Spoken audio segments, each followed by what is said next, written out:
On this special edition of Low Buck Garage, things go wrong. No, this didn't happen while I was using it. They go more wrong. They go really, really wrong. And then just slightly wrong.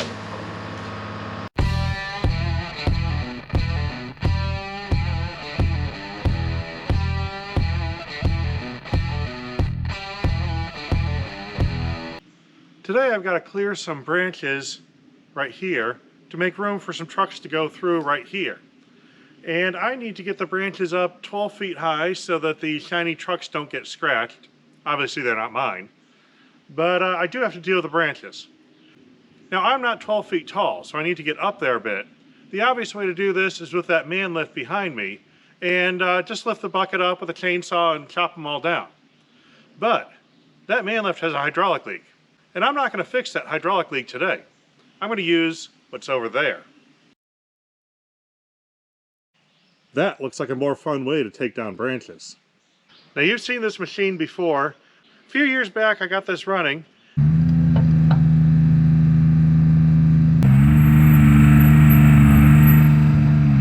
Initially it would start on starting fluid and then die. Come to find out the fuel filters were the problem. I fixed that issue and then it ran fine. And I'll link to that video somewhere up here. Since then, about a year ago, someone else tried to start it and it had the same issue. And then it melted a battery terminal.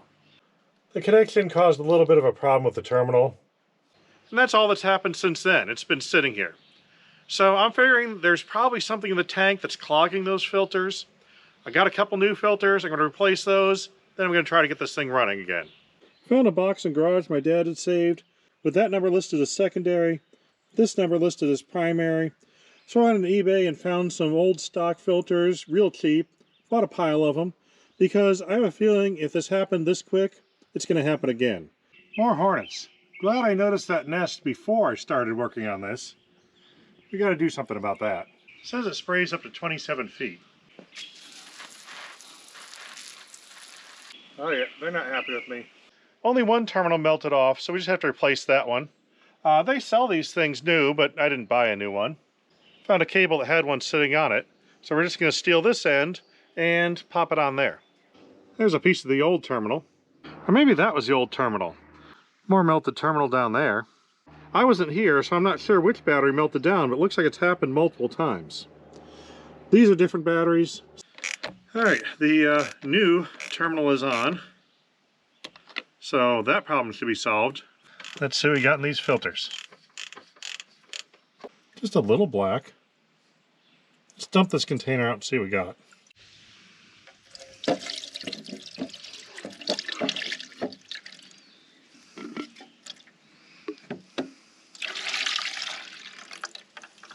I wiped out this container so there shouldn't be loose stuff in it before, and a lot of debris is in there now.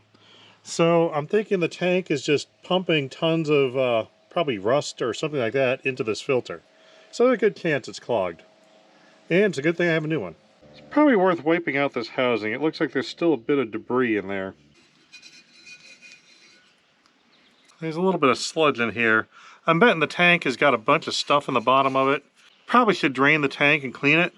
But what I'm going to do is just get more filters, so I have backup when this happens again. Sneak this filter in here. Make sure the gasket is seated. Let's take a look at the other filter.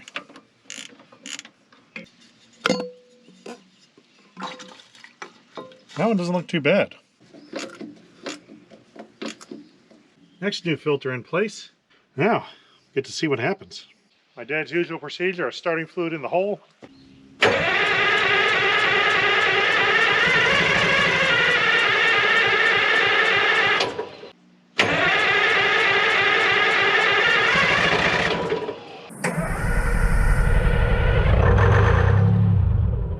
Oil pressure went right up, so that's good.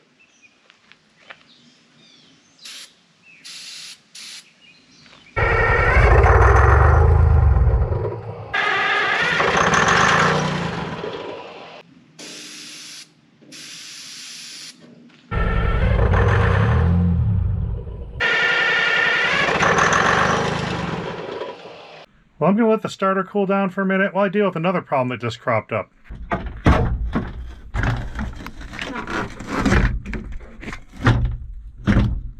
the seat base completely sheared due to rust.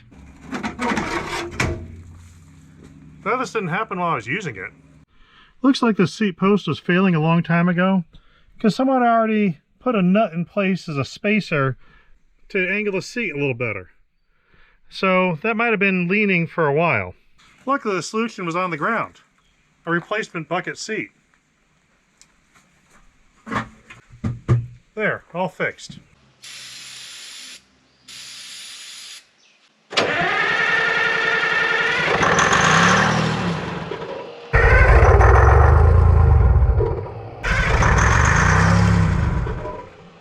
I'm gonna have you guys watch that fuel pressure gauge and see if it moves.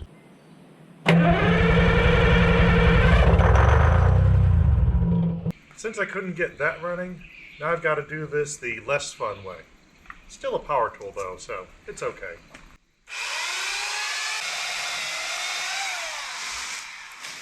Now that I got my overhead pruning done, I can go back to the fun stuff of getting this thing running. And maybe now that I don't need it, it'll work. It's apparent this thing's not getting fuel. So we've got to dig into the fuel system. Starts over there.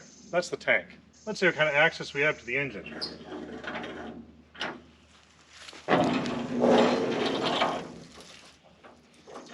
That's not bad. And by not bad, what I meant was absolutely useless.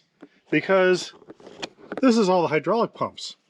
The engines pass those over there. So I can't actually get to the engine from this compartment. You can see the tachometer way in the distance. That's handy. All right, how do we get to this thing? I wonder if I can take off that panel. I love the fact there's just tools sitting up here. Hammer, a hoe, just in case you need to be up on top of the excavator and you need a hoe. I'm sure that's useful. But, looks like I can get to this panel. Everything's done with an Allen wrench, which luckily was in the cab. Ah, there's another one way over there. Let's climb the other side.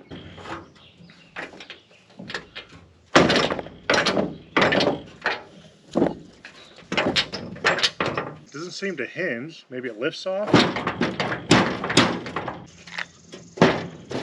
There we go. Oh hey, more hornet's nests. Well, I did the phone a friend option, called my buddy Skipper. You've seen him before. He's got a lot of experience with old engines. And he gave me a rundown on the basics of these engines and how the fuel system works. And he said the most important thing, before you start an engine that's been sitting, make sure that the throttle is not stuck wide open. So we're going to do that here in a minute. First, I'm going to show you the fuel system. I think I got it figured out. The diesel tank's over there, and it comes out, there's a line that goes under there, and comes up right there, and then goes up into this fuel filter. Then from this filter, it goes up through that kinked hose, and this kinked hose goes to that fuel pump there, which has suction on that line with all the cracks in it. Then the pump pressurizes that line up to about 45 psi, and that goes through this hose that's wrapped with electrical tape and into this filter, and then from this filter it goes on over to the engine. It goes into the engine here through this line, and that line feeds these lines, which feed that injector. Now that injector is also its own pump. There's actually a separate cam lobe and rocker that push down on this injector, and that actually fires the fuel. There's one of those for every cylinder. So if one of those is bad, it still should run on the other cylinders. So I'm expecting those aren't really the problem. Now this rack controls the volume of each injector, which is your throttle, which is effectively the speed control. You can see down here, that's the piece that actually controls the flow of the injector. And if that gets stuck, it can get stuck wide open. So I'm going to wiggle the shaft and see if that moves at all. I hope you can see it's actually moving in and out just slightly. So it is free, so we're in good shape. All of them move in and out, so I think we're okay to button this up. Since one side looked good, and the other side was hard to get to, and I didn't want to break another gasket, Had to do a little gasket repair. I don't have a spare one. I decided to assume the other side was probably fine. I took the line off the output of the fuel pump, so we should see fuel pumping out if it works.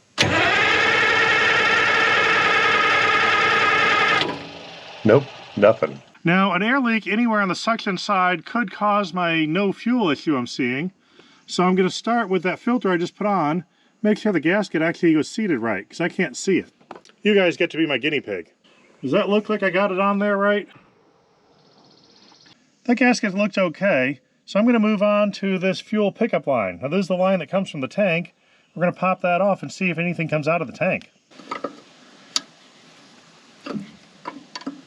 If I get this low enough, I should get a gravity feed going. Got a tiny little bit of fuel dribbling out, not much. I don't see much supply here. I found a pile of old hoses hanging from the ductwork, including this ridiculously long one. Let's see if we can make a substitute fuel system. Yep, that's the right fitting. Now I got the end of the line way above the engine, so I'm going to fill this up with diesel, and hopefully just what's in the line is enough to start the pump working. At least we can find out if the pump functions. Seriously? Oh, some drops. Oh, there we go. Got a tiny little bit of diesel. Don't spill it. Getting rid of this stupid safety cap so I can use it like a normal can. There we go. Probably going to need to get more diesel. There's a drain on the bottom of this tank, and I need diesel. So we're going to both check what's in this tank and steal some diesel at the same time. Maybe. There we go.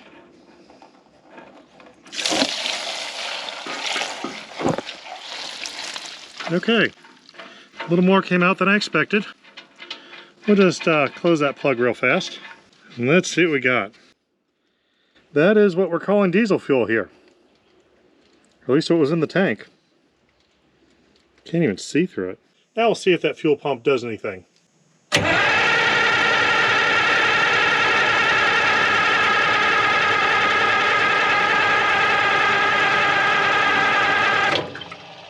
That looks promising. Yeah, let's get this hooked back up. See if we get anything better here. There we go.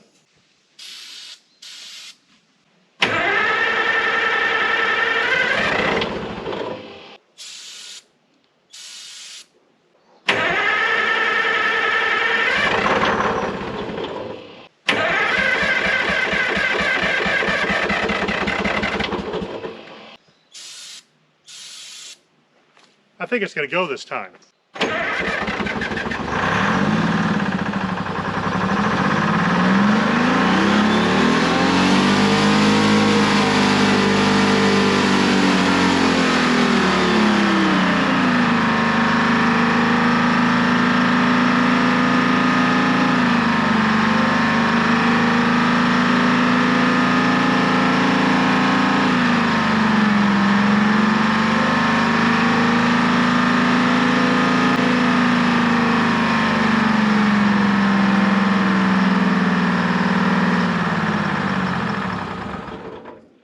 That sounded like it was starting to run away. I had to hit the shut off. And then when I hit it, it actually seemed to slow down.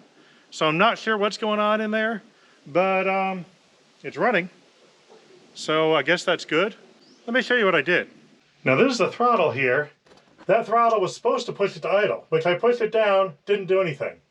But it has an engine fuel shut off. I pulled that and that slowed it down. So that was the throttle I pushed down. This is the fuel shut off, and it did shut off the fuel.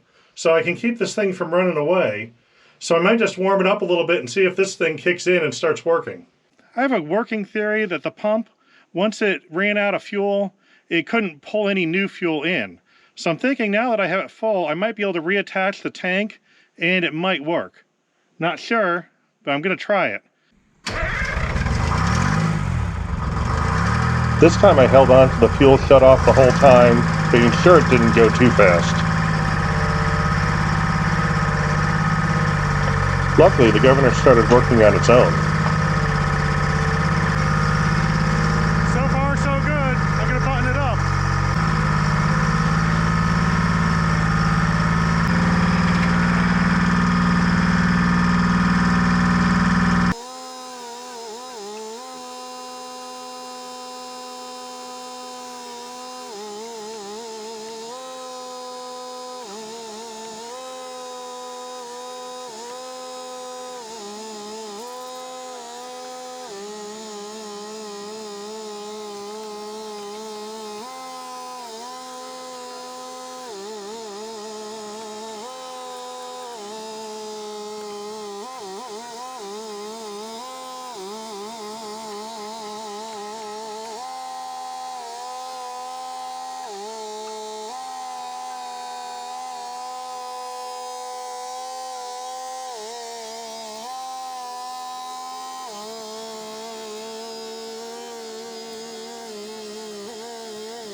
fits, no problem.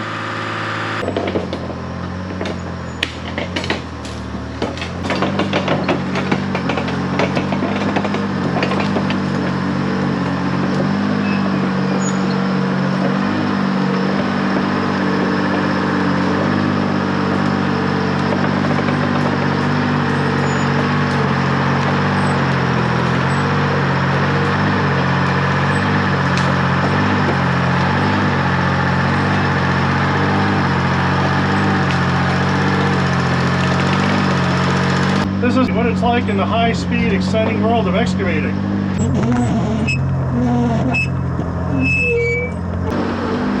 Just try not to hit anything. Oh, tree branch.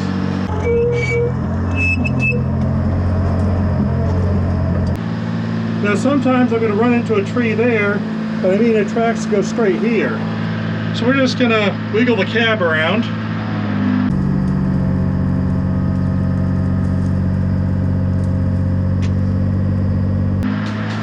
There we go. Now we can go again.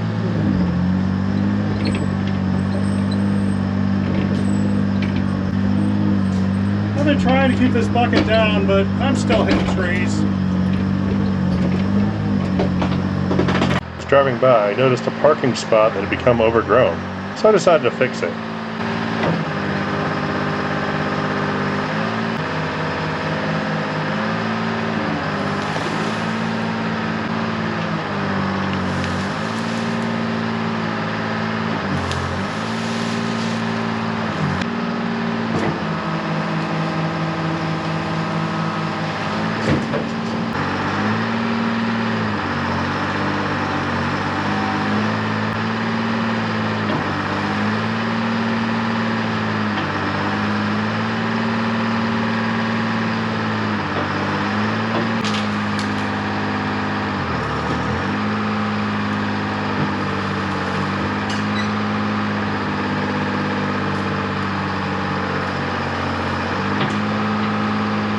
I found a piece of metal buried in the dirt and scooped it up.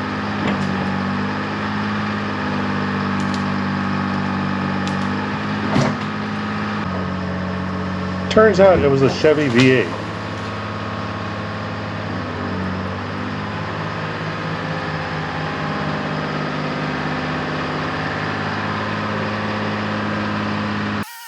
So I decided to nudge it out of the way for now.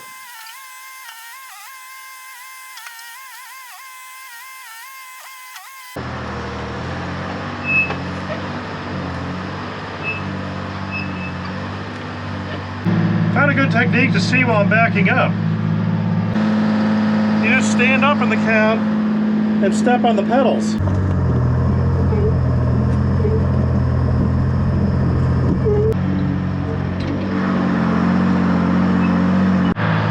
Gonna trim some trees.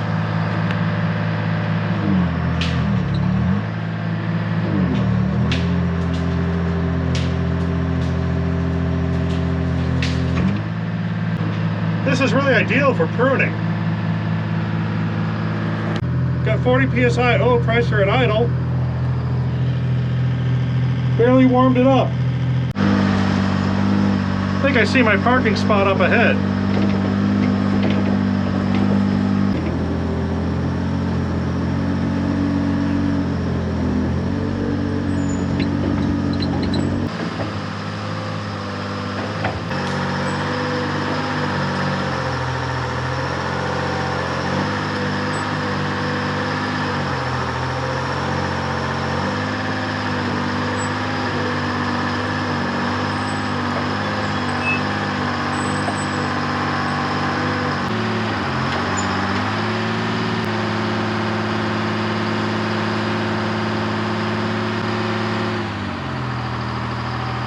Parked.